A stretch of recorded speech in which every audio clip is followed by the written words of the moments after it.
RRB group D की vacancy आ गई है। Ministry of railway, Indian government ने ये वैकेंसी जारी की है। वैकेंसी की उम्मीद तो थी 1 लाख प्लस पदों पर, लेकिन जारी की है मात्र 32,000 पदों पर। ऊंट के मुंह में जीरा वाली बात हो गई, ठीक है। लेकिन फिर भी देखो, हमारे लिए भी एक अपॉर्चुनिटी है। 32,000 पर आई है तो हम कर क्या सकते हैं, ये बताओ। कुछ कर सकते हैं क्या? आंदोलन वगैरह होंगे तो हो सकता है पद बढ़ भी जाए, तो ठीक है, कोशिश करेंगे आंदोलन वगैरह की। तो गवर्नमेंट ऑफ इंडिया ने ये निकाली है 32,000 पदों पर। कितने पदों पर? 32,000 पदों पर।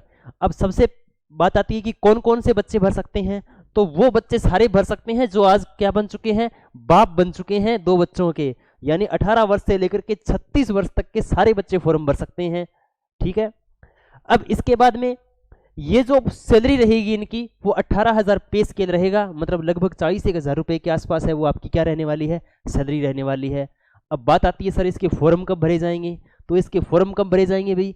23 तारीख से, 23 जनवरी से इसके फॉर्म भरने स्टार्ट होंगे। और कब तक भरे जाएंगे?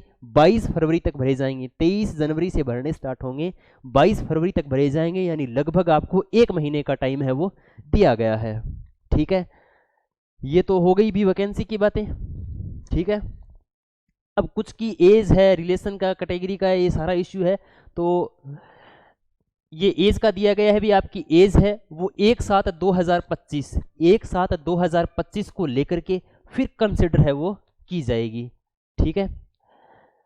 और क्या लिखा गया है? मोड ऑफ एग्जामिनेशन यानी पेपर होगा वो सीबीटी होगा। सीबीटी का मतलब, क्योंकि लगभग फॉर्म कितने भरे जाएंगे भाई, कितने फॉर्म भरे जाएंगे लगभग पता है क्या आपको? 1 करोड़ से ज़्यादा फार्म भरे जाएंगे, ठीक है। 1 करोड़ से फार्म ज़्यादा फार्म भरे जाएंगे। यदि इतने फार्म भरे जाएंगे तो शिफ्टें देख लो, शिफ्टों में नॉर्मलाइजेशन होगा। 2018 में नॉर्मलाइजेशन हुआ था, पता है क्या? किसी के नंबर थे 45 और नॉर्मलाइजेशन में नंबर बढ़ करके हो गए 65 नंबर बढ़ गए थे, ठीक है। तो ये तीर में तुक्के लगने वाली बात है। तो जो मतलब जिनके सिर पर बाल सफ़ेद हो चुके हैं उनको तैयारी करनी चाहिए इसकी, ठीक है। क्योंकि देखो राजस्थान में भी कौन सी आई है, 4th ग्रेड की वैकेंसी आई है, तो उसमें भी 18 से 40 साल तक की उम्र है और इसमें भी 18 से लेकर के 36 साल तक की उम्र है। तो आपको इस वैकेंसी की तैयारी है वो करनी चाहिए। आई बातें समझ में? ठीक है सर। इसकी फॉर्म फीस क्या रहेगी? फॉर्म फीस रहेगी 500 रुपये। कितने रुपए? मात्र और मात्र 500 रुपये। जो SC ST OBC PWD यानी जो विकलांग श्रेणी के हैं उनके कितने रहेगी? 250 रुपये रहेगी। कितनी रहेगी? 250 रुपये की। सरकार ने वैकेंसी निकाल करके नौकरी कमाने का एक जरिया निकाल लिया है, ठीक है। देखो रेलवे ने अभी 32,000 की निकाल दी, हो सकता है ये वैकेंसी पूरी हो इसके बाद में 32,000 की और निकाल दे, लेकिन इनके पास बजट तो इकट्ठा हो जाएगा ना। अगर 1 लाख वैकेंसियां निकालते तो भी फॉर्म उतने लगते, 32,000 निकाले हैं तो भी फॉर्म उतने ही लगेंगे, ठीक है।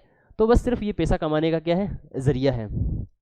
ये विभिन्न वैक्सीन, ये जो आरआरबी है इनकी गाइडलाइन जारी रखी है। देखो हमें निराशा होने की जरूरत नहीं है भी, कहीं उम्मीद की किरण जगी तो है, ठीक है भाई। CGL SSC MTS, अब CGL के तो पता है भी हवा ही नहीं लग रही पेपर की, ठीक है। कट ऑफ की हवा नहीं लग रही, पेपर की तो लगी रही है। तो आप क्या करो, SSC GD की बढ़िया तरीके से तैयारी करो। SSC GD का पेपर आ रहा है, फिर रेलवे D ग्रुप के लग जाओ, चतुर्थ श्रेणी के लग जाओ, बहुत सारी वैकेंसियाँ आई हुई हैं। आप स्क्रीन पे नीचे दिए गए नंबर पर कॉल कर सकते हैं। SSC GD का बैच चल रहा है, चतुर्थ श्रेणी का चल रहा है, और रेलवे D ग्रुप का बैच है वो आज ही शुरू किया है। कल से नई एडमिशन होना स्टार्ट हो रहे हैं, तो आप नई एडमिशन भी ले सकते हैं, ठीक है। बाकी मिलते हैं नेक्स्ट में। आज की क्लास के लिए थैंक यू। जय हिंद, जय भारत।